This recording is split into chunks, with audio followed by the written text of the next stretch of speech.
Topic number 3.11 विद्युत कोष, EMF, आंतरिक अवरोध, टर्मिनल वोल्टेज। खास 4 शब्दों समझवाना छे। विद्युत कोष मात्र आया सिद्धांत तरीके समझવાનો છે। जुदा जुदा विद्युत कोषो छे એ તમે કેમિસ્ટ્રીમાં ભણવાના છો। લેક્લાન્ડ સેલ, ડેનિયલ સેલ, આવા સેલ એ તમે નામ સાંભળેલા હશે। એ બધા કેમિસ્ટ્રી ની અંદર ભણી ગયા હશો અથવા ભણવામાં આવશે। આ અત્યારે જે આપણું ડિસ્કશન છે ખાલી વિદ્યુત કોષનો સિદ્ધાંત પહેલા સમજશું, પછી મુખ્ય 3 આપણા ફિઝિકલ શબ્દો એટલે કે ઈએમએફ, આંતરિક અવરોધ અને ટર્મિનલ વોલ્ટેજ કેને કહેવાય। હવે પછીથી આપણા જે લેક્ચરો કન્ટિન્યુ આગળ વધશે એની અંદર આ શબ્દો વારે ઘડીએ રિપીટ થશે। બેટરીનું ઈએમએફ આ છે અને બેટરીનું ટર્મિનલ વોલ્ટેજ આ છે, તો ખાસ બે શબ્દો વચ્ચે ભેદ સમજવાનો ટ્રાય કરજો। अच्छा, पहला तो સૌથી પહેલા કે વિદ્યુત કોષ અથવા એનું બીજું નામ આપણે કેવું તો કહેવાય વિદ્યુત દ્રાવણ કોષ। અત્યારે આપણે જે લઈએ છીએ વિદ્યુત દ્રાવણ કોષ છે। વિદ્યુત કોષનો અર્થ વિદ્યુત દ્રાવણ કોષ નથી। વિદ્યુત દ્રાવણ અત્યારે આપણે કહીએ કે ભાઈ દાખલા તરીકે મગ H2SO4 તો એ વિદ્યુત દ્રાવણ છે।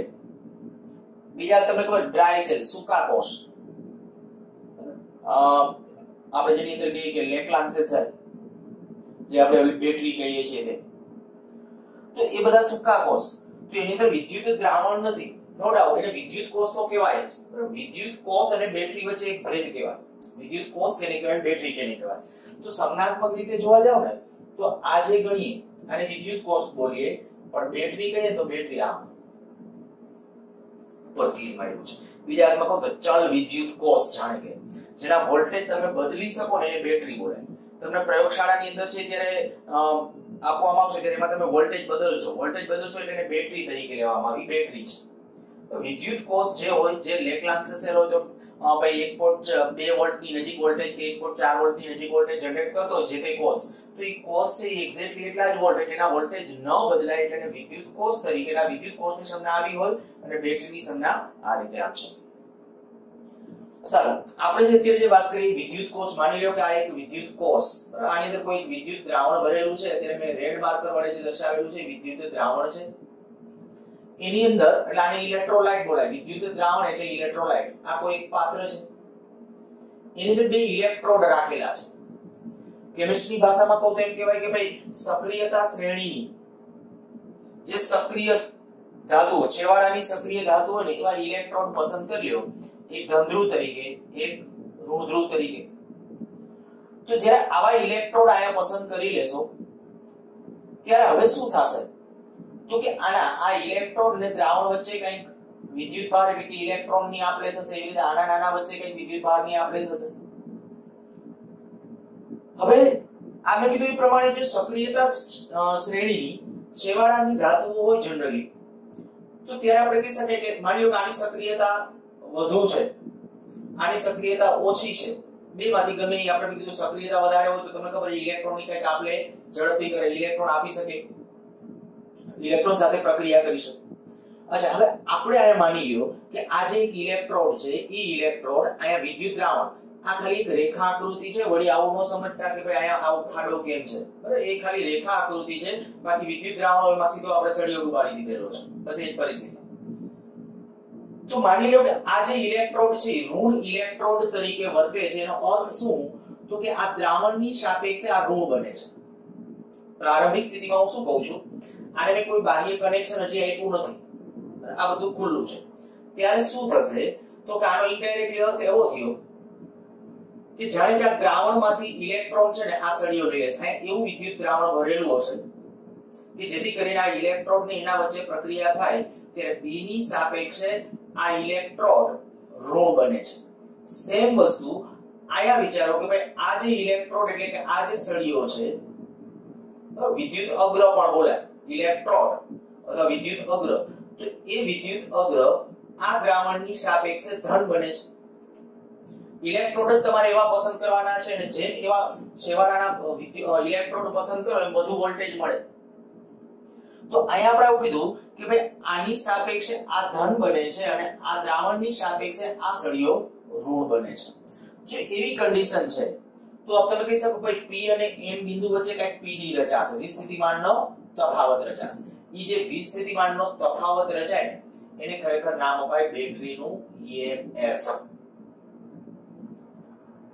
આ વિદ્યુત દ્રાવણની અંદર કઈ રાસાયણિક પ્રક્રિયાઓ થશે એ અત્યારે આપણા ડિસ્કશનનો વિષય નથી, પણ એમાં જે કોઈ પ્રક્રિયા થાય પણ એવી પ્રક્રિયા થાય છે કે જેથી કરીને દ્રાવણની સાપેક્ષે આ સળિયો ઋણ બને છે અને આ દ્રાવણની સાપેક્ષે આ સળિયો ધન બને છે. બસ એવા ઇલેક્ટ્રોડ આપણે પસંદ કરેલા છે.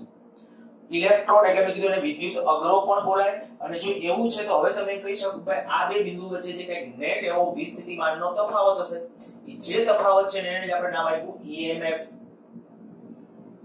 ઓકે, આગળ વધીને પહેલા એક વખત જોઈ લો જે વર્ણન તમારે લખવાનું છે, આમ પ્રમાણે લખવાનો પ્રયત્ન કર્યો છે એવી રીતે. સ્થાયી પ્રવાહ મેળવવા માટેનું એક સરળ ઉપકરણ એટલે સ્થાયી પ્રવાહ, બદલાતો ન હોય એવો પ્રવાહ મેળવવો હોય તો એવું એક સરળ ઉપકરણ એટલે વિદ્યુત કોષ અથવા વિદ્યુત દ્રાવણ કોષ. બે વિદ્યુત ધ્રુવો હોય આની અંદર, બે વિદ્યુત ધ્રુવો હોય, એક ધન એક ઋણ. ધન વિદ્યુત ધ્રુવ અને એ વચ્ચેનો વિસ્થિતિમાનનો તફાવત પ્લસ v. ધારો કે આ ધારેલું છે, ધારો કે આપણે કહીએ આ ધન વિદ્યુત ધ્રુવ અથવા વિદ્યુત અગ્ર અને દ્રાવણ, મેં દ્રાવણમાં એ બિંદુ કીધું છે, એ દ્રાવણનું બિંદુ છે. તો વિદ્યુત અગ્ર અને એ બિંદુ વચ્ચેનો વિસ્થિતિમાનનો તફાવત કેટલો કહું છું? Va. એટલે ઇનડાયરેક્ટલી એનો અર્થ શું હશે તો કે આ સળિયામાંથી કંઈક ઇલેક્ટ્રોન આમ દ્રાવણમાં આવી ગયા છે, આ સળિયા ઉપરથી કંઈક ઇલેક્ટ્રોન અથવા ઋણ વિદ્યુત ભારો કંઈક આમાં આવી ગયા છે. એ જે કાંઈ એવા એને પરિણામે એ ધન બન્યો છે એટલે આપણે કહી દીધું જો ધન વિદ્યુત ધ્રુવ અથવા વિદ્યુત અગ્ર અને એ વચ્ચેનો વિસ્થિતિમાનનો તફાવત Va છે, જ્યાં Va ને V+ ગ્રેટર ધેન 0 છે એટલે કે શૂન્ય કરતા તો કંઈક વધુ હશે, પછી 0.1 હોય, 0.5 હોય, 0.7 હોય, ગમે તે હોઈ શકે. પછી એવી જ રીતે ઋણ વિદ્યુત અગ્ર અને B વચ્ચેનો વિસ્થિતિમાનનો તફાવત, આ ઋણ વિદ્યુત અગ્ર અને B દ્રાવણનું બિંદુ છે, બરાબર? દ્રાવણનું તરત નજીકનું એનું કોઈ બિંદુ સમજો, પાછા દૂર હોય તો પાછું અહીંયા બદલાઈ ગયું એટલે નજીકનું, સાવ નજીકનું બિંદુ આપણે વિચારવાનું છે જે એના લગોલગ એના સંપર્કમાં છે. તો વિદ્યુત એના વચ્ચેનો વિસ્થિતિમાનનો તફાવત કેટલો છે? -v. માઇનસ એટલા માટે કારણ કે આપણે શું લખ્યું ઋણ વિદ્યુત અગ્ર એટલે આ દ્રાવણની સાપેક્ષે આ કેવો હશે? ઋણ હશે, કારણ કે આને ઇલેક્ટ્રોન સ્વીકાર્યા હશે આ સળિયે. એટલે આપણે કહીએ કે ઋણ વિદ્યુત અગ્ર અને B વચ્ચેનો વિસ્થિતિમાનનો તફાવત કેટલો? -v, જ્યાં V ગ્રેટર ધેન 0 છે. જોજો -v ઈ ગ્રેટર ધેન 0 નો થાય પણ V ગ્રેટર ધેન 0 થશે. ઈ કદાચ માની લ્યો કે આયા માઈનસ સાથે આયા 0.2 હોય, 0.5 હોય, ગમે હોઈ શકે દ્રાવણ એના વચ્ચેનો પીડી. અચ્છા, હજી આગળ વધો. હવે જ્યારે પ્રવાહ પસાર થતો ન હોય, પ્રવાહ ક્યારે પસાર ન થાય તો કે આયા મેં કોઈ કનેક્શન ના આપ્યો, અત્યારે તો આ મેં પ્રવાહ દર્શાવ્યો છે કારણ કે આપણે એના પછીની કન્ડિશનમાં જવું છે એટલે અત્યારે આ ઓપન સર્કિટ કહેવાય. જો મેં કાંઈ દર્શાવ્યું નથી દર્શાવેલું તો આપણે કહી શકીએ કે આ પ્રવાહ વહેવાનો નથી. પ્રારંભમાં આયા કોઈ પ્રવાહ નથી, અહીંયા કોઈ પ્રવાહ નથી, ખાલી આ સ્થિતિ છે. હવે ઈ જે સ્થિતિ હોય તો જ્યારે પ્રવાહ વહેતો ન હોય ત્યારે સમગ્ર વિદ્યુત દ્રાવણ સમાન સ્થિતિમાં રહેશે. આમાં કોઈ પ્રવાહ નથી વહેતો, બરાબર? જો પ્રવાહ વહેતો હોય તો એમ કહી શકાય કે આ જ્યાં વિદ્યુત ભારો આમ ગતિ કરતા હશે, વિદ્યુત ભારો ક્યારે ગતિ કરે અથવા ક્યાં ના ગતિ કરે તો કે ઊંચા સ્થિતિમાનથી નીચા સ્થિતિમાન તરફ. પણ આપણે કીધું કે અહીંયા કોઈ પ્રવાહ રચાતો નથી, અને જો પ્રવાહ નથી રચાતો તો હું ઇનડાયરેક્ટલી કહી શકું કે A અને B પદ વચ્ચેનો વિસ્થિતિમાનનો તફાવત કેવો હોવો જોઈએ? 0. બીજા અર્થમાં કહું તો બે સ્થિતિમાન કેવા હોવા જોઈએ? સરખા, કારણ કે સરખા હોય ને તો જ વિદ્યુત ભારો B થી A નો જાય કે A થી B નો આવે. તો અહીંયા આપણે એવું કહી દીધું કે જ્યારે પ્રવાહ વહેતો ન હોય ત્યારે સમગ્ર વિદ્યુત દ્રાવણ સમાન સ્થિતિમાં રહેશે. બધા બિંદુ, આખા વિદ્યુત દ્રાવણના બધા બિંદુ સમાન સ્થિતિમાં રહેશે. તો એ વખતે P અને N બિંદુ વચ્ચેનો વિસ્થિતિમાનનો તફાવત એટલે કે આ અને આ બિંદુ વચ્ચે મારે વિસ્થિતિમાનનો તફાવત લખવો છે કે આ P અને N બિંદુ વચ્ચેનો. તો આપણે આવું કરીએ, આના વચ્ચેનો વિસ્થિતિમાનનો તફાવત વત્તા આના વચ્ચેનો વિસ્થિતિમાનનો તફાવત વત્તા આના વચ્ચેનો વિસ્થિતિમાનનો તફાવત. પણ આના વચ્ચેનો વિસ્થિતિમાનનો તફાવત તો 0, કારણ કે N B બિંદુ સમાન સ્થિતિમાને છે આપણે કીધું એ પ્રમાણે. તો જો P અને N બિંદુ વચ્ચે વિસ્થિતિમાનનો તફાવત V+, કારણ કે આ ધન હતો એની સાપેક્ષે દ્રાવણ ઋણ, તો આ V પોઝિટિવ આની સાપેક્ષ એટલે પહેલા લખ્યું V પોઝિટિવ. હવે તફાવત લેવો છે તો આ પાછું માઈનસ કર્યું, પણ આની સાપેક્ષ પાછું આ કેવું છે? ઋણ, તો -v માઈનસ. તો આ માઈનસ માઈનસ પ્લસ થઈ જશે એટલે V++ V- થઈ જશે. બસ આને જ કહેવાય બેટરીનું EMF, જેને EMF ઇલેક્ટ્રોમોટિવ ફોર્સ ગુજરાતીમાં લખીએ તો વીજ ચાલક બળ. શબ્દ જો કે ખોટો છે, બળ નથી કોઈ. આ EMF છે ને એ ઊર્જા છે. શેના માટેની ઊર્જા? કારણ કે PD એટલે ઇનડાયરેક્ટ PD, વિસ્થિતિમાનનો તફાવત. વિસ્થિતિમાનની વ્યાખ્યા યાદ કરો. બીજું ચેપ્ટર આપણે ભણ્યા ત્યારે વિસ્થિતિમાનની વ્યાખ્યા શું હતી?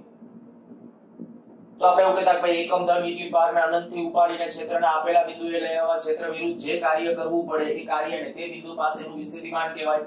તો કાર્ય એટલે ઊર્જા. પછી હું આગલા લેક્ચર વખતે તમને એમ કહેતો કે આ બેટરી માની લો 5 વોલ્ટની છે, તો એનો અર્થ શું કરવાનો? તો તરત જ કહેતા કે અંદરથી 5 જૂલ ઊર્જા મળે બેટરીમાંથી એકમ ધન વિદ્યુતભાર દીઠ. બરાબર? એકમ ધન વિદ્યુતભાર દીઠ કેટલી ઊર્જા મળે? 5 જૂલ. તો એને કહેવાય એનું બેટરીનું EMF. તો EMF અથવા તો આપણે જેને કહીએ કે ભાઈ હું વોલ્ટેજ જેને કહું છું, બેટરીના વોલ્ટેજ, એ શું છે? ઊર્જા છે. પણ આયા તો આપણે શબ્દ લખો વીજ ચાલક બળ, ઇલેક્ટ્રોમોટિવ ફોર્સ. પણ એ રૂઢિગત રીતે ચાલ્યું આવે છે એટલે આપણે ચલાવીએ છીએ. જેને કે વારસાગત. આપણા વડીલોને ખોટું ન લાગે એટલે શબ્દો નથી બદલતા. રિયલમાં એ શબ્દ મેં કીધું કે એ પ્રમાણે ખોટો છે. આમ કહેવાય ને આગે સે ચલી આતી, આગળથી આયલું આવે છે એટલે આપણે હાંકવાનું. બાકી રિયલમાં એ ફોર્સ નથી, ઊર્જા છે. તમને કદાચ એમ કે ભાઈ વીજ ચાલક બળનો એકમ જણાવો, તો વળી બળનો એકમ નહીં લખતા, ઊર્જાનો એકમ જ લખવો પડે, જૂલ. ટૂંકમાં આ ક્યારે? તો આ વીજ ચાલક બળ ક્યારે? જ્યારે ફિઝિક્સ વિશેનું અથવા તો આપણે કહી શકીએ કે આ ભૌતિક વિષય, અને ખાસ કરીને આપણે કહી શકીએ બેટરી વિશેનું જ્યારે નોલેજ નહોતું ત્યારે એને બળ માનવામાં આવતું હતું. કે વિદ્યુત ભારોને આ ગતિ કરાવનારી જે પરિસ્થિતિ છે એ બળ બરાબર છે. પણ અહીંયા જે આપણે વ્યાખ્યાયિત કર્યું એ શું છે? ખરેખર ઊર્જા છે, બળ નથી. પણ એ શબ્દ આપણે એઝ ઇટ ઇઝ એમને ચાલુ રાખશું. તો આ થઈ ગયું EMF. મારે EMF ની આયા કે પહેલી વ્યાખ્યા કેમ આપી દઉં કે બેટરીમાંથી પ્રવાહ વહેતો ન હોય, બેટરીમાંથી પ્રવાહ વહેતો ન હોય ત્યારે તેના બે છેડા વચ્ચેનો PD એટલે બેટરીનું EMF. વ્યાખ્યા લખી નાખજો તમારી રીતે. એકવાર ફરીથી રિપીટ કરી નાખું છું. EMF ની વ્યાખ્યા બેટરીમાંથી પ્રવાહ ન વહેતો હોય. જો આમાં તમને ખબર છે આ બે સમાન સ્થિતિમાં છે એટલે પ્રવાહ વહેતો નથી. તો બેટરીમાંથી પ્રવાહ ન વહેતો હોય ત્યારે તેના બે છેડા વચ્ચેનો PD એટલે એને કહેવાય બેટરીનું EMF. સાદી રીતે જ આને ખાલી સમજીએ, બરાબર? પછી આગળ વધીએ. ખાલી તમને આમ કહું, બેટરીની અંદર જે રાસાયણિક મસાલાઓ ભરેલા છે, બરાબર? રાસાયણિક દ્રવ્યો, આયા કે તો વિદ્યુત દ્રાવણ, ઈ ખરેખર આથી જ્યારે વિદ્યુત ભારોને અહીંયા આપ લે થાય, અહીંયાની સાપેક્ષે આ ધન બન્યું, આની સાપેક્ષે આ ઋણ બન્યું. ઓકે, જ્યારે પ્રવાહ નથી વહેતો ત્યારે આપણે ખબર પડે. એને આપણે શું કીધું? આ ખરેખર ક્યારે કન્ડિશન ક્રિએટ થાય? અહીંથી આ ઇલેક્ટ્રોન આપશે ને અહીંથી કાંઈક કાર્ય તો થશે કે નહીં? જે કાર્ય થશે ને એ કાર્ય એટલે બેટરીનું EMF. આ બીજી વ્યાખ્યા. આપણે વ્યાખ્યા ઓલી જ લખવાની. મેં પહેલા કીધું કે બેટરીમાંથી પ્રવાહ વહેતો ન હોય ત્યારે તેના બે છેડા વચ્ચેનો PD. અચ્છા, હવે માની લ્યો કે આપણે આ બંને વિદ્યુત અગ્રો છે એને જોડાણ કરીએ, અહીં અવરોધ R જોડીએ. હવે જેવું અહીંયા જોડાણ કરશું કે તરત તમે કહી શકશો ભાઈ જોડાણ કરશું એટલે તરત જ આ ઊંચા સ્થિતિમાને છે. કારણ કે મેં કીધું હતું કે આ છે આની સાપેક્ષે ઋણ બને છે, આ ધન બને છે. જો આ ધન બનતો હોય તો પ્રવાહ કેમનો જવાનો? આમ ધનથી ઋણ તરફ. જેવો અવરોધ પરિપથ પૂર્ણ થાય એટલે પ્રવાહ વહે. પરિપથ ન તમે થાય કે અવરોધ કાઢી નાખ્યો તો પ્રવાહ અહીંથી અહીંયા સુધી ન જાય. મેં આની પહેલા ઘણી વખત કીધું છે અને હજી રિપીટ કરું છું કે ભાઈ આ પાણી ભરેલી પાઇપલાઇન ની જેવી કન્ડિશન સમજવી કે જો આખી પાઇપલાઇન સિક્વન્સમાં આમ પૂરી છે, બરાબર? આખી પાઇપલાઇન સિક્વન્સમાં પૂરી છે તો અને તો જ પ્રવાહ વહેશે. પણ અહીંયા આપણે કહી શકીએ કે આ કટ થઈ ગયો એટલે અવરોધ ઇન્ફાઇનાઇટ થઈ ગયો કહેવાય. અહીંયા આ અવરોધ કાઢી નાખવો એનો અર્થ કે અવરોધ ઇન્ફાઇનાઇટ. અવરોધ ઇન્ફાઇનાઇટ એટલે પાઇપલાઇન બ્લોક થઈ ગયો હોય તો પ્રવાહ વહી શકે નહીં. એ કન્ડિશન સમજવી. આપણા માટે ટૂંકમાં આટલું કે જો પ્રવાહ વહે તો આખી લૂપ બંધ હોય ને તો અને તો જ પ્રવાહ વહે. હવે પ્રવાહ ચાલુ થયો તો પ્રવાહ આની અંદર અવરોધ R ની અંદર પ્રવાહ કેમ નતો કે C થી D તરફ. જેવો તમે આ અવરોધ R જોડ્યો એટલે પ્રવાહ અહીંથી આમ વહેયો અવરોધ R ની અંદર C થી D તરફ. પણ જુઓ વિદ્યુત દ્રાવણ ની અંદર કેમ નો વહેશે તો કે વિદ્યુત દ્રાવણ ની અંદર તો અહીંથી કારણ કે આમ પ્રવાહ આવ્યો અહીંથી આમ આમ જશે એટલે ધન વિદ્યુત ભારોને સમજો તો અહીંથી ધન અહીંથી આમ ગયા અહીંથી આમ ગયા અહીંથી આમ ગયા અહીંથી કે આમ ધન વિદ્યુત ભારો અહીંથી આમ ગતિ કરશે. તો વિદ્યુત દ્રાવણ ની અંદર વિદ્યુત પ્રવાહ કેમનો છે B થી A તરફ. આ જો વિદ્યુત કોષના બે છેડા વચ્ચે અવરોધ R જોડીએ તો R માંથી પ્રવાહ કેમનો C થી D તરફ. આ C નામ આપ્યું ને D C થી D. પણ વિદ્યુત દ્રાવણમાં પ્રવાહ કેમનો N થી P તરફ. આ N થી P એટલે કે B થી A તરફ. આ વિદ્યુત દ્રાવણમાંથી હવે જ્યારે વિદ્યુત ભાર ગતિ કરવાનું શરૂ કરશે. હવે વિદ્યુત દ્રાવણની ગતિ હવે જો તરત આપણે કહી કે જો જોડ્યો એટલે પરિપથ પૂર્ણ થયો. પરિપથ પૂર્ણ થયો એટલે વિદ્યુત ભારોની ગતિ ચાલુ થઈ. વિદ્યુત ભારોની ગતિ જ્યારે ચાલુ થાય તો આ વિદ્યુત દ્રાવણમાંથી વિદ્યુત ભારને પસાર થવું પડશે. એ વિદ્યુત દ્રાવણનો એનો પોતાનો જે એક અવરોધ છે કારણ કે એમાંથી વિદ્યુત ભાર જ્યારે પસાર થતો હશે તો એમાં ધન વિદ્યુત ભાર હશે તો ધન, એટલે આયન હશે તો આયન, ઇલેક્ટ્રોન હશે તો ઇલેક્ટ્રોન, એની ગતિ અવરોધ હશે. જો કે વિદ્યુત દ્રાવણમાં ધન અને ઋણ આયનોની ગતિ હોય, બરાબર, ઇલેક્ટ્રોનની ગતિ ન હોય. આ વિદ્યુત દ્રાવણ જો બોલે તો ઇલેક્ટ્રોલાઇટ કહેવાય. તો વિદ્યુત દ્રાવણની અંદર ધન અને ઋણ આયનોની ગતિ હોય તો એ ધન અને ઋણ આયનોની અંદર જે ગતિ થશે ત્યારે દ્રાવણને કારણે કંઈક અવરોધ નડશે. એ જે અવરોધ નડે ને એને કહેવાય બેટરીનો આંતરિક અવરોધ. આપણે શબ્દ હતો એક આંતરિક અવરોધ. તો વિદ્યુત ભારો જ્યારે વિદ્યુત દ્રાવણ કે વિદ્યુત કોષમાંથી પસાર થાય ત્યારે જે રાસાયણિક મસાલાઓ અથવા તો વિદ્યુત દ્રાવણ છે અવરોધ ક્રિએટ કરે છે તો એની ગતિ અવરોધે છે. વિદ્યુત કોષનો આ ગુણધર્મ એટલે કહેવાય એનો એક આંતરિક અવરોધ. જો મેં લખ્યું છે જો વિદ્યુત દ્રાવણનો પરિમિત અવરોધ સ્મોલ r હોય, આ વિદ્યુત દ્રાવણ છે એને અહીંથી આ જે કંઈક વિદ્યુત ભાર પસાર થાય એટલે એને કંઈક અવરોધ તો હોવાનો છે. ધન આયન અહીંથી આમ નીકળો કે ઋણ આયન અહીંથી આમ આપણે અત્યારે ગતિ પ્રમાણે એમ કહેવાય ધન આમ, કારણ કે આપણું વિદ્યુત પ્રવાહની ગતિ આમ છે. તો ધન અહીંથી આમ ઋણ અહીંથી આમ. તો જ્યારે ધનની ગતિ અહીંથી આમ થતી હશે ત્યારે એને દ્રાવણમાંથી વચ્ચેથી પસાર થવાનું જેની ગતિ અવરોધ હશે અને એની આ ગતિ અવરોધ આવવાના ગુણધર્મને કહેવાય એનો આંતરિક અવરોધ. હું આંતરિક અવરોધની વ્યાખ્યા બોલું છું, ક્યાંક લખી નાખો આંતરિક અવરોધની વ્યાખ્યા પણ. વિદ્યુત દ્રાવણમાંથી જ્યારે વિદ્યુત ભારો પસાર થાય છે ત્યારે દ્રાવણમાં તેની ગતિ અવરોધાય છે. આ વિદ્યુત ભારની ગતિ અવરોધાવાના વિદ્યુત કોષના આંતરિક ગુણધર્મને બેટરીનો આંતરિક અવરોધ કહે છે. પાછી તમારી રીતે રિવિઝન કરી પાછો એક વખત લખી નાખજો. અચ્છા ચાલો, આને હવે જો આંતરિક અવરોધ છે, હવે પ્રવાહ ચાલુ થઈ ગયો. હવે જરાક વિચારો કે હવે હું લખું મારે હવે P અને N વચ્ચેનો PD લખવો છે. P અને N વચ્ચેનો PD, આ બે બિંદુ વચ્ચેનો વિસ્થિતિમાનનો તફાવત. તો હવે તમે આ કહી શકો ભાઈ આની સાપેક્ષ આ તો છે ચાલો ધન છે, આ A ની સાપેક્ષ આ સળિયો ધન છે, B ની સાપેક્ષ આ સળિયો કેવો છે ઋણ છે.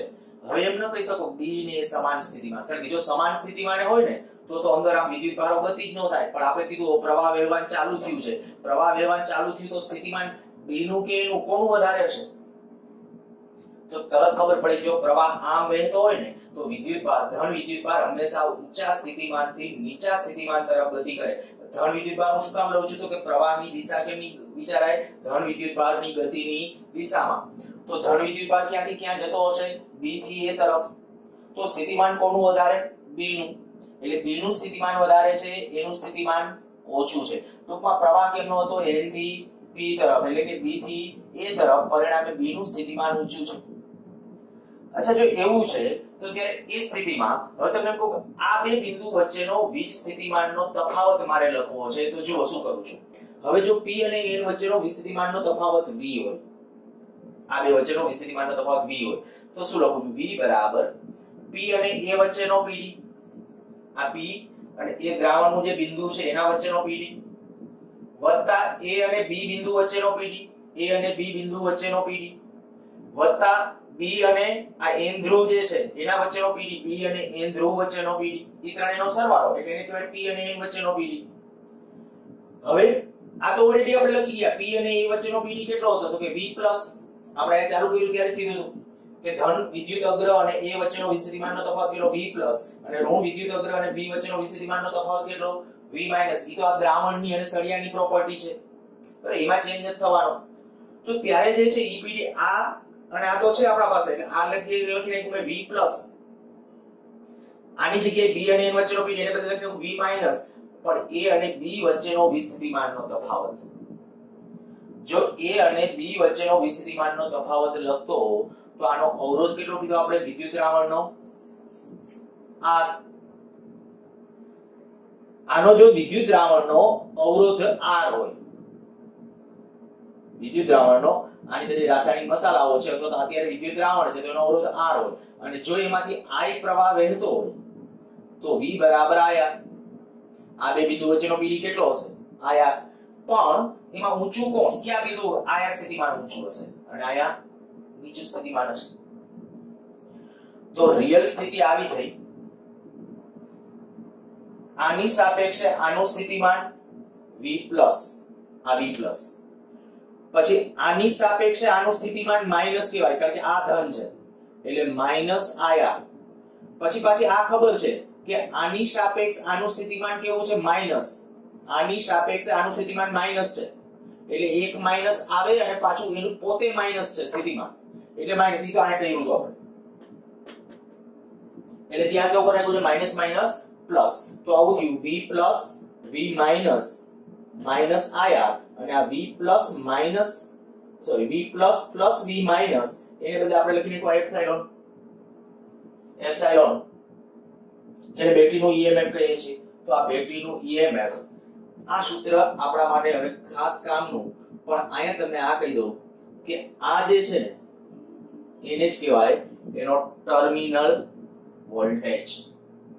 તો બેટરીનો ટર્મિનલ વોલ્ટેજ એટલે શું, તો એ હવે આપણને ખબર પડી ગઈ કે ભાઈ જે બેટરી પોતે પોતાના, જો આપ સાદી રીતે લો તમને સમજાવું, માની લ્યો કે આ બેટરી કે વિદ્યુત કોષ કે વિદ્યુત દ્રાવણ કોષ કે જે છે એની પોતાની એક આંતરિક ક્ષમતા એવી છે કે એકમ ધન વિદ્યુત ભારને 5 જૂલ ઉર્જા આપી શકે છે. માની લ્યો કે 5 જૂલ ઉર્જા આપી શકે છે. કોણ અંદર જે રાસાયણિક પ્રક્રિયાઓ થાય અંદર, આની તો એક રાસાયણિક પ્રક્રિયા વિદ્યુત દ્રાવણો અને ઇલેક્ટ્રોડ વચ્ચે જે રાસાયણિક પ્રક્રિયાઓ થશે એને પરિણામે માની લ્યો કે એ 5 જૂલ ઉર્જા આપી શકે છે. જો 5 જૂલ ઉર્જા આપી શકતો હોય તો એ બેટરીનું EMF કેટલું કહેશો 5 વોલ્ટ. એનું EMF 5 વોલ્ટ કહેવાય. પણ હવે જ્યારે વિદ્યુત પ્રવાહ વહે છે, આમાંથી જ્યારે વિદ્યુત પ્રવાહ વહેતો હશે એ વખતે શું થશે તો કે વિદ્યુત ભાર જ્યારે એમાંથી પસાર થતો હશે ત્યારે આયા એની ગતિ કંઈક અવરોધ હશે. એટલે એનો અર્થ એવો થયો કે અવરોધ વિરુદ્ધ કાર્ય કરવામાં અમુક ઉર્જા પાછી લઈ લેશે. એ નહીં, વિદ્યુત દ્રાવણ પોતે લઈ લેશે અને એ ઉર્જા પાછી લઈ લે અને પછી જે નેટ ચોખ્ખી વધે 5 વોલ્ટ 5 જૂલ કરતા ઓછી હશે. એ જે 5 જૂલ કરતા ઓછી છે એને કહેવાય એનું ટર્મિનલ વોલ્ટેજ. આ ઓના જેવું છે. હું તમને કહું વિદ્યુત દ્રાવણ પોતે જ ઉર્જા આપે છે, પાછી અમુક ઉર્જા છે આંતરિક અવરોધ વિરુદ્ધ કાર્ય કરવામાં લઈ લે છે. એટલે આપણે જેને કહીએ ને કે જેમ દલાલી કામ કરતા હોય એ કામ શું કરે, ભાઈ સારું કોઈ મકાન હોય કે સારો કોઈ ફ્લેટ હોય તો તરત સૂચવે કે આ લોકેશન ખૂબ સારું છે, આ વ્યવસ્થિત છે, તો આ મકાનની ખરીદી કરો, ભવિષ્યમાં તમને સારો પ્રોફિટ મળશે.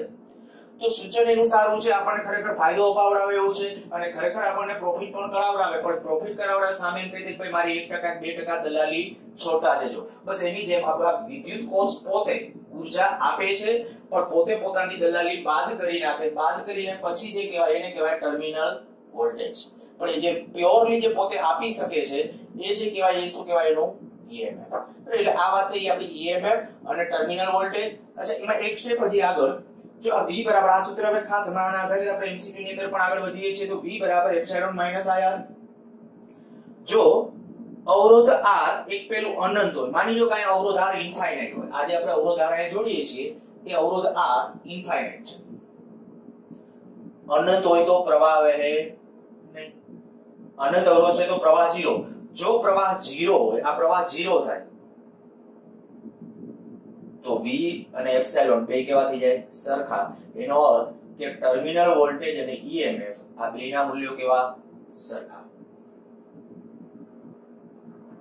ઈ જે પરિસ્થિતિ હોય ને એને બેટરીની ઓપન સર્કિટ કન્ડિશન કહેવાય. ધ્યાન રાખજો, બેટરી માટે વપરાતો શબ્દ છે બેટરીની ઓપન સર્કિટ કન્ડિશન એટલે શું? ક્યાંક અર્થ લખી નાખજો. બેટરીમાંથી પ્રવાહ ન વહેતો હોય ત્યારની બેટરીની સ્થિતિ એટલે એને કહેવાય ઓપન સર્કિટ કન્ડિશન. તો અહીં તમે જોઈ શકો આ બેટરી છે, આ અવરોધ ઇન્ફાઇનાઇટ થઈ જાય તો પ્રવાહ વહેવાનો નથી, તો બેટરી ઓપન સર્કિટ કન્ડિશનમાં છે એમ કહેવાય. એટલે ઈ ક્યારે શક્ય બને તો કે R ઇન્ફાઇનાઇટ હોય, R અનંત હોય અને કા પછી ઓપન હોય, સર્કિટ જ ખુલ્લી હોય, કઈ કનેક્શન જ ન કર્યું હોય. તો ત્યારે શું થાય? બેટરીનું ટર્મિનલ વોલ્ટેજ અને EMF બે કેવા હશે? સરખા હશે. પણ જો અવરોધ પરિમિત હોય, અવરોધ R છે પરિમિત એટલે નિશ્ચિત, વ્યાખ્યાયિત કરી શકાય એવો, જો એવો છે તો ત્યારે એ વખતે આપણે કહીશું V બરાબર એપ્સિલોન માઈનસ IR, મીન્સ કે આ પરિણામ એઝ ઇટ ઇઝ એમનેમ રહેશે. આને આપણે નામ આપી દીધું ટર્મિનલ વોલ્ટેજ. હવે તમારા પાસે EMF અને ટર્મિનલ વોલ્ટેજ આ બે વચ્ચે સરખામણીના મુદ્દાઓ જો આપણે જોઈતા હોય તો પહેલી વસ્તુ તો તમને ખબર પડી ગઈ કે ભાઈ ઓપન સર્કિટ કન્ડિશનમાં હોય બેટરી. ઓપન સર્કિટ કન્ડિશન એટલે શું કીધું? બેટરીમાંથી પ્રવાહ ન વહેતો હોય ત્યારની સ્થિતિ. જો તમારે પહેલો બે વચ્ચેનો ભેદ અહીં લખ્યું છે EMF અને ટર્મિનલ વોલ્ટેજ વચ્ચેનો ભેદ એમ કરીને તમે ભેદ લખતા જજો. બરાબર? બેટરીનું EMF અને ટર્મિનલ વોલ્ટેજ ખાલી એકાદ બે મુદ્દાઓ આપણે નોખા કરવા છે. જો શું ભેદ આવે? પહેલો મુદ્દો સૌથી પહેલા કે બેટરી જ્યારે ઓપન સર્કિટ કન્ડિશનમાં હોય, બીજી રીતે બોલું છું, બેટરીમાંથી પ્રવાહ ન વહેતો હોય ત્યારે તેના બે છેડા વચ્ચેનો, તેના એટલે તેના વિદ્યુત અગ્રો અથવા ધ્રુવો વચ્ચેના બે છેડા વચ્ચેના PD ને બેટરીનું EMF કહે છે. ફરીથી, બેટરીમાંથી પ્રવાહ ન વહેતો હોય અર્થાત કે ઓપન સર્કિટ કન્ડિશનમાં હોય ત્યારે તેના બે છેડા વચ્ચેનો PD એટલે EMF અને બેટરીમાંથી પ્રવાહ વહેતો હોય એટલે કે ઓપન સર્કિટ કન્ડિશન ન હોય, ઓપન સર્કિટ કન્ડિશન ન હોય ત્યારે તેના બે છેડા વચ્ચેનો PD એટલે એને કહેવાય બેટરીનો ટર્મિનલ વોલ્ટેજ. બીજું, આ EMF નો આધાર છે ને એ R પર નથી, આંતરિક અવરોધ R પર નથી. ધ્યાન રાખજો, R આંતરિક અવરોધ છે. આંતરિક અવરોધ વધઘટ થાય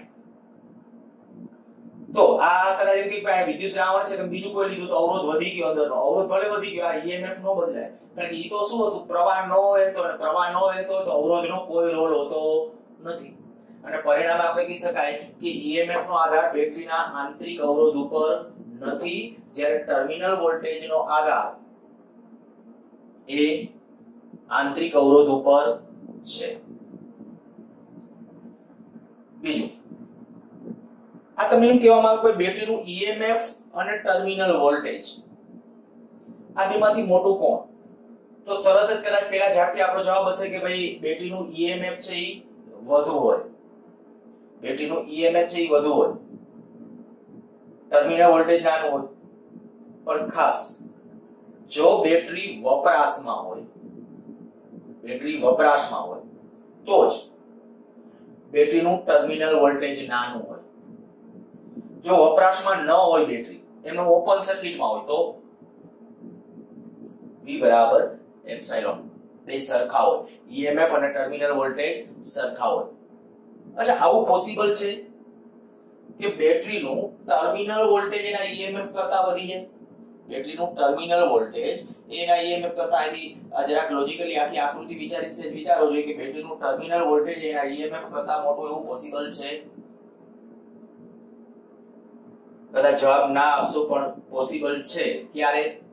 તો કે જ્યારે આપણે લેશું હજી આગળ જતા ત્યારે હું ડિસ્કશન કરીશ, પણ અત્યારે ખાલી આટલું કહી દઉં કે ત્યારે સૂત્ર આવું આવશે V બરાબર એપ્સિલોન પ્લસ IR. જ્યારે બેટરી ચાર્જ થતી હશે ત્યારે, ચાર્જેબલ હોય અને ચાર્જ થતી હોય તો આવું આવશે એપ્સિલોન પ્લસ IR. ફરીથી એકવાર, V બરાબર એપ્સિલોન એ સાચું છે ક્યારે? ઓપન સર્કિટ કન્ડિશન હોય. જો બેટરી વપરાશમાં હોય એટલે કે બેટરી વપરાતી હોય, ડિસ્ચાર્જ થતી હોય તો આ સાચું છે. V બરાબર એપ્સિલોન માઈનસ IR અને V બરાબર એપ્સિલોન પ્લસ IR એ સાચું છે ક્યારે? જો બેટરી ચાર્જ થતી હોય તો. એટલે ખાસી કન્ડિશનો પણ ધ્યાન રાખજો. હજી એના રિલેટેડ હમણાં પ્રશ્નોની ચર્ચા કરીએ છીએ. ઓકે, આપણે એના તફાવતના મુદ્દાની ડિસ્કશન કરતા હતા. પહેલા મુદ્દામાં આપણે કીધું કે ભાઈ ક્યારે ઈએમએફ છે, ક્યારે ટર્મિનલ વોલ્ટેજ છે, આ આર પર આધારિત નથી, આ આર પર આધારિત આંતરિક અવરોધ પર આધારિત છે. પછી આપણે એમ કહીશું કે ભાઈ બેટરીનું ઈએમએફ જો બેટરી વપરાશમાં હોય તો એ ટર્મિનલ વોલ્ટેજ કરતા નાનું છે. બેટરી વપરાશમાં હોય તો એનું ટર્મિનલ વોલ્ટેજ ઈએમએફ કરતા નાનું છે. આ નાનું છે એટલે ઈએમએફ કેવું હશે? મોટું હશે કે બરાબર વપરાશમાં હોય કે. અને પછી બીજા મુદ્દા વધારાના એડ કરવા હોય તો એવા એડ કરી શકો છો. મુખ્ય આપણો જે હેતુ હતો ભાઈ ઈએમએફ અને ટર્મિનલ વોલ્ટેજ સમજવાનો. અને બીજી વાત આપણે જે કીધી આંતરિક અવરોધ. એકાકાર આખ્યાક પૂછાયેલું છે એટલે જરા ધ્યાન આપજો. આંતરિક અવરોધ એટલે શું? તો મેં હમણાં કીધું ભાઈ વિદ્યુત દ્રાવણમાં વિદ્યુત ભારની ગતિ અવરોધ આવવાનો ગુણધર્મ. વિદ્યુત કોષની અંદર જે વિદ્યુત દ્રાવણ છે એ વિદ્યુત દ્રાવણનો વિદ્યુત ભારની ગતિ અવરોધ આવવાનો ગુણધર્મ એટલે એને કહેવાય એનો આંતરિક અવરોધ. આંતરિક અવરોધ જો કે અવરોધ કોઈ પણ નેગેટિવ હોય જ ન શકે ક્યારે. અવરોધ હંમેશા પોઝિટિવ જ હોય. તો અહીંયા આપણે કહીએ કે ભાઈ એનો અવરોધ આંતરિક અવરોધ છે પોઝિટિવ છે, પણ એની અંદર જો ઇલેક્ટ્રોલાઇટ હોય વિદ્યુત દ્રાવણો છે તો એનો આંતરિક અવરોધ નાનો હોય. સૂકા કોષ હોય, સૂકો કોષ હું નામ આપું છું, તો એનો આર એ આ જે ઇલેક્ટ્રોન આનો આર છે ને એ વધારે હોય, આર મોટો હોય. તમારી રીતે વ્યવસ્થિત વિધાન લખજો.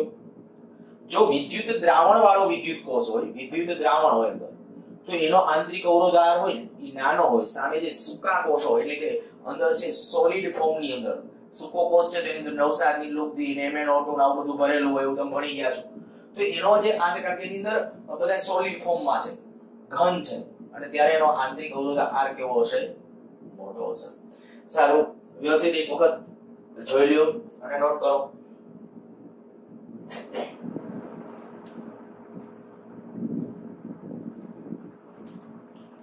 V બરાબર એપ્સિલોન માઈનસ IR બેટરીનું ટર્મિનલ વોલ્ટેજ અને આંતરિક અવરોધ એના વચ્ચેનું આપણું સંબંધ દર્શાવતું આપણા સૂત્ર. ક્યારે સાચું છે તો આપણે કીધું બેટરી વપરાશમાં હોય ત્યારે. બેટરી વપરાશમાં હોય. V બરાબર એપ્સિલોન ક્યારે? બેટરી ઓપન સર્કિટ કન્ડિશન હોય.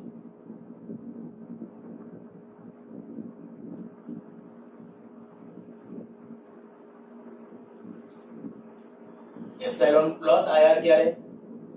બેટરી ચાર્જ થતી હોય.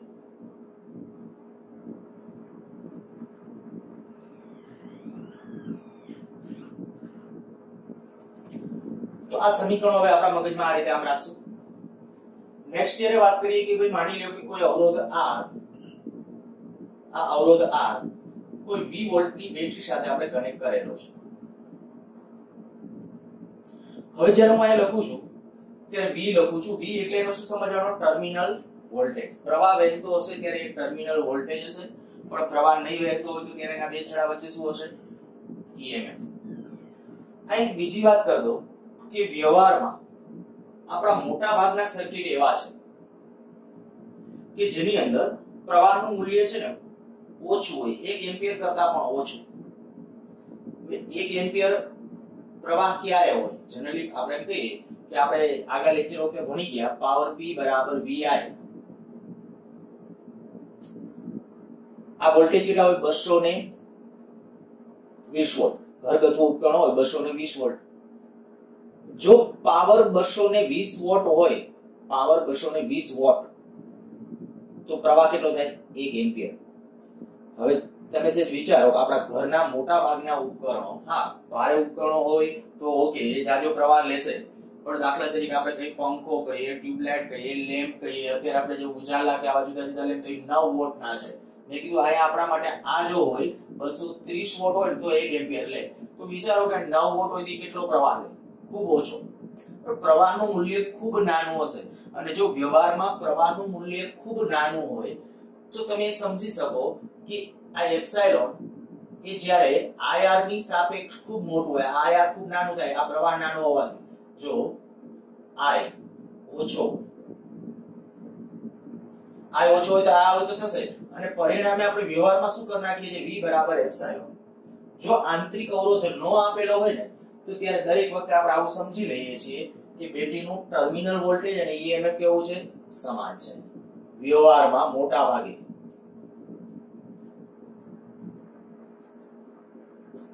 આ કન્ડિશન આપણે લઈ લઈએ છીએ, પણ આંતરિક અવરોધ આપેલો હોય તો એની અવગણના કરવાની નથી અને જે પ્રવાહ આપ્યો એને કન્સિડર કરવાનો છે. અચ્છા, હવે જ્યારે હું અહીંયા બોલું છું કે આ બેટરીનું 5 વોલ્ટની બેટરી છે, એને આપણે કહીએ કે ભાઈ અવરોધ R સાથે આપણે કનેક્ટ કરેલી છે, તો આ સ્થિતિમાં આમાંથી વહેતો મારે પ્રવાહ નક્કી કરવો હોય તો બે રસ્તા છે. અત્યારે બેટરી વપરાશમાં છે કે ચાર્જ છે, તો કે બેટરી વપરાશમાં છે. જો બેટરી વપરાશમાં તો સૂત્ર આપણું આ છે, તો ડાયરેક્ટલી આપણે આ રીતે આમ કરો V બરાબર એપ્સિલોન માઈનસ IR. V ને બદલે તમારે લખો V એટલે આના બે છેડા વચ્ચેનો PD ને આ બે PD કેવો થાય સરખો, તો આને બદલે IR લખી શકો. IR બરાબર એપ્સિલોન માઈનસ IR. બે બાજુથી આપણે કહીએ કે અચ્છા આ R ને આ I વાળું પદ છે ને આ બાજુ લઈ લ્યો, તો R પ્લસ R બરાબર એપ્સિલોન અને I ને સૂત્રનો કરતા બનાવ કેટલું થશે epsilon upon R plus R. તો આવશે પરિપથમાં વહેતો પ્રવાહ. પણ હું તો એમ કહું કે આવું કરવા જવાની જરૂર નથી, ડાયરેક્ટ વિચારો, સીધો ઓહમનો નિયમ લખવા જાઓ તો આપણે કહીશું કે અહીં I બરાબર જે આયા અવરોધ, જો આનો આંતરિક અવરોધ હું એમ કહું કે આનું આમ લખો, હવે ગમે તે આમ લખ્યું EMF અને R, તો શું સમજવાનું, EMF એપ્સિલોન છે અને આનો આ બેટરીનો આંતરિક અવરોધ, બેટરીનો આંતરિક અવરોધ ER છે. એક બીજી વાત, ઘણી વખત આંતરિક અવરોધ સાથે બેટરી દર્શાવી હોય ને તો આમ દર્શાવાય છે, આ બેટરી અને સાચી સંજ્ઞા પ્રમાણે કહીએ તો એને આ બાજુએ ધન છેડો હોય ને એ બાજુ આયા એક સ્મોલ r આમ કરેલું, આ બેટરીનું EMF એપ્સિલોન અને આના બે છેડા વચ્ચે જે PD હશે ને એને ટર્મિનલ વોલ્ટેજ કહેવાય. પણ ક્યારે ઓપન સર્કિટ કન્ડિશનમાં ન હોય ત્યારે, મીન્સ કે પ્રવાહ વહેતો હોય ત્યારે, બરાબર, પ્રવાહ જ્યારે વહેતો હશે ત્યારે તો આ કહી શકાય એપ્સિલોન અને V, એમાં V છે એ નાનો હશે, પ્રવાહ વહેતો હશે. નહીં વહેતો હોય ત્યારે તો આ એપ્સિલોન ની બે સરખું, કારણ કે પ્રવાહ ન વહેતો હોય તો અવરોધનો કોઈ રોલ હોતો નથી. એ અગાઉ પણ આપણે ચર્ચા કરી ગયા છીએ. અચ્છા, હવે આજે મેં વાત કરી કે આ બેટરી એક આપણી સંજ્ઞા, એક આ બેટરી માટેની આંતરિક અવરોધ સાથે. બીજી ઘણી વખત કેટલીક બુકોમાં કદાચ તમને આવું જોવા મળશે,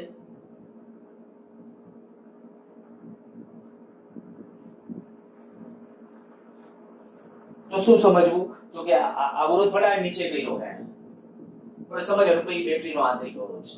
ઘણી વખત આમ પણ જોવા મળશે,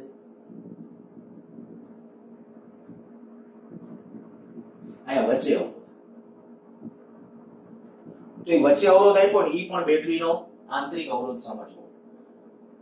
અગાઉ જૂની બુકોની અંદર આવી રીતે આમ હતું, પાછું અહીંયા આના ઉપર આમ બ્રેકેટ કરવામાં આવે.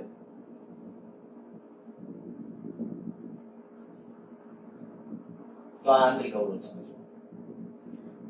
આટલી જુદી જુદી આંતરિક અવરોધ સાથે બેટરીની સંજ્ઞા છે, બરાબર. બધી બેટરીની સંજ્ઞા આંતરિક અવરોધ સાથેની, આમાંની કોઈ પણ કદાચ સર્કિટમાં ગમે ત્યારે આમ અવરોધ બાજુમાં ડ્રો કર્યો હોય તો એનો આંતરિક અવરોધ સમજવો.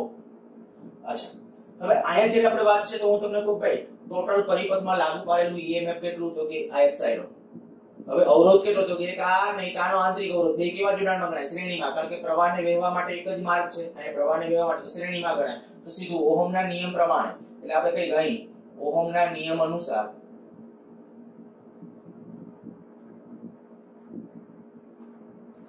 સીધું કહી દેવાનું I બરાબર લાગુ પાડેલા વોલ્ટેજ એપ્સિલોન અને અવરોધ R પ્લસ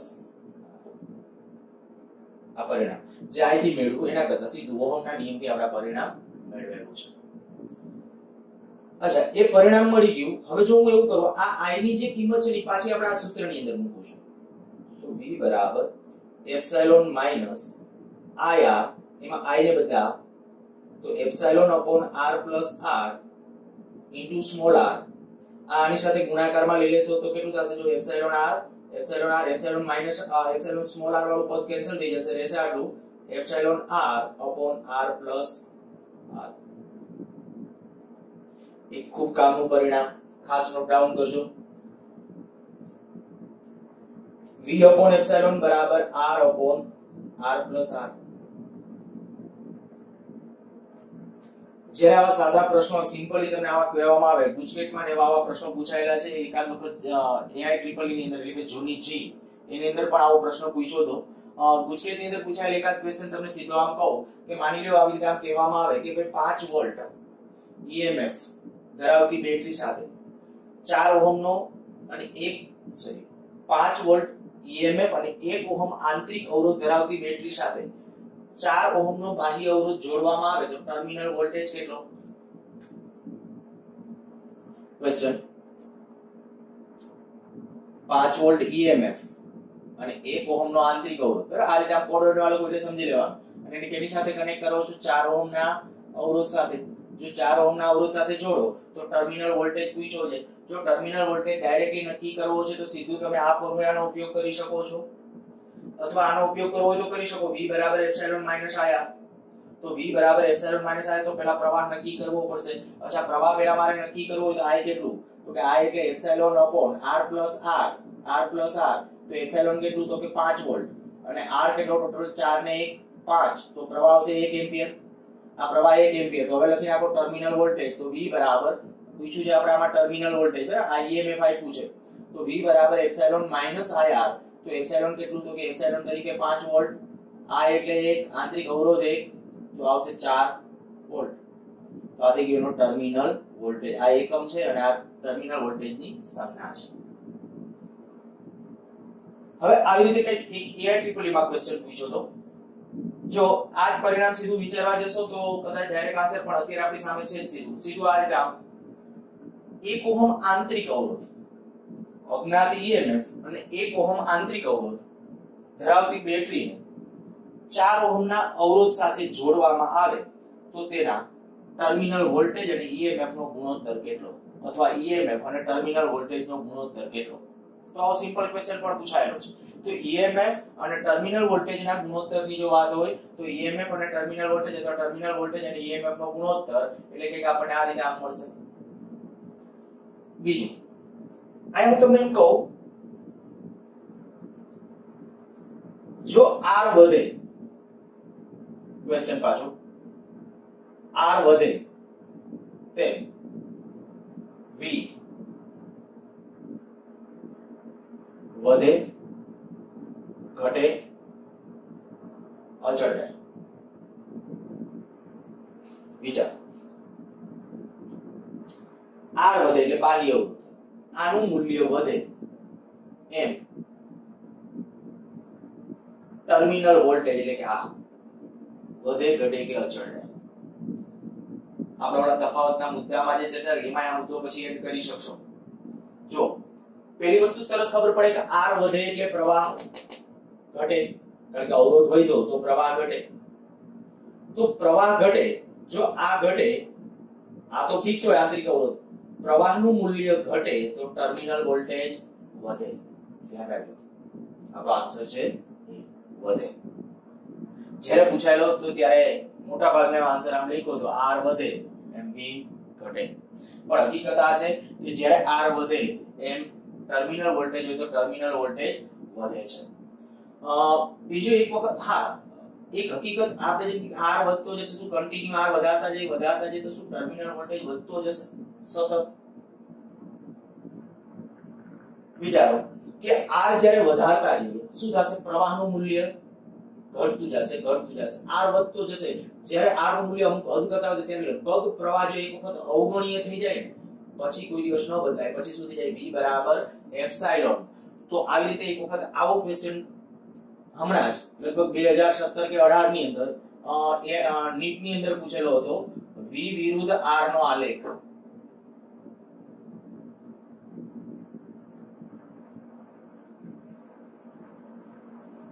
V વિરુદ્ધ બાહ્ય અવરોધ R નો આલેખ કેવો મળે? તો R પહેલા તો આપણે ખબર પડી જાય કે R બરાબર 0. કેવું? જો R બરાબર 0 એટલે અવરોધ જ ન હોય તો સીધું આપણે ખબર પડે કે આ શોર્ટ સર્કિટ થઈ જાય. કેમ? શોર્ટ સર્કિટ એટલે ત્યારે આપણે કહી શકાય ટર્મિનલ વોલ્ટેજ ખરેખર 0, ત્યારે 0 શોર્ટ સર્કિટ થઈ જાય એટલે બોલું છું, કારણ કે R 0 એટલે પ્રવાહ ઇન્ફાઇનાઇટ થઈ ગયો બોલે. આ ઇન્ફાઇનાઇટ એટલે એપ્રોક્સ તમે એમ કહી શકો કે ભાઈ ટર્મિનલ વોલ્ટેજ નું મૂલ્ય કેવું થઈ ગયું? 0. તો ટર્મિનલ વોલ્ટેજ ત્યારે 0. હવે R વધારતા જાવ છો તો વધતો જાય છે. કેવી રીતે વધે છે? તો કે આ રીતે આમ વધતો જતો હશે ચરઘાતાંકી રીતે, અંતે એક સ્થિતિ એવી આવી જશે, આ થઈ જશે.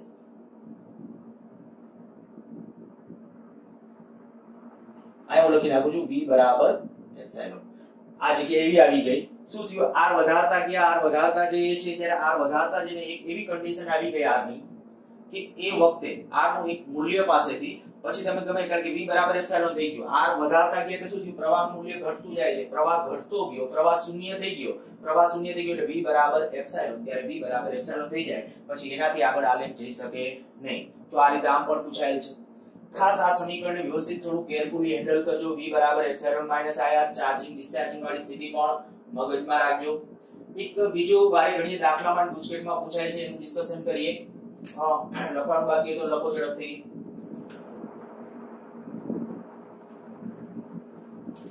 માની લો કે બેટરી એને આપણે અવરોધ આ એપ્સિલોન EMF અને આ આંતરિક અવરોધ ધરાવતી બેટરીને એક અવરોધ R1 સાથે જોડીએ છીએ. ત્યારે આમાં પ્રવાહ I1 છે. E ની બેટરીને જ્યારે આપણે કહીએ કે એક R2 અવરોધ સાથે કનેક્ટ કરીએ છીએ, પ્રવાહ છે એ I2 છે, તો ત્યારે એ સ્થિતિ વખતે આપણે એનું EMF અને આંતરિક અવરોધ આ બેનું મૂલ્ય નક્કી કરવું છે. શું કીધું? જો નક્કી આ કરવું તો આપણે કીધું I1 અને R2. પહેલા આપણે અજ્ઞાત EMF એટલે એપ્સિલોન, અજ્ઞાત આંતરિક અવરોધ એટલે આ જાણતા નથી. R1 અવરોધ સાથે જોડ્યો તો પ્રવાહ I1 છે, R2 અવરોધ સાથે જોડ્યો તો પ્રવાહ I2 છે. તો EMF અને આંતરિક અવરોધ કેટલા હશે આપણે સૂત્ર જ મેળવી લઈએ. તો હું સૌથી પહેલા આવું કરું, મારે આમાં પ્રવાહ લખવો હોય તો I1 બરાબર કેટલો હશે? Epsilon upon R plus R1. એ રીતે IMR I2 લખવું હોય તો પ્રવાહ લખવો હોય તો ઓહમના નિયમ પ્રમાણે એપ્સિલોન અપોન ટોટલ અવરોધ R પ્લસ R2.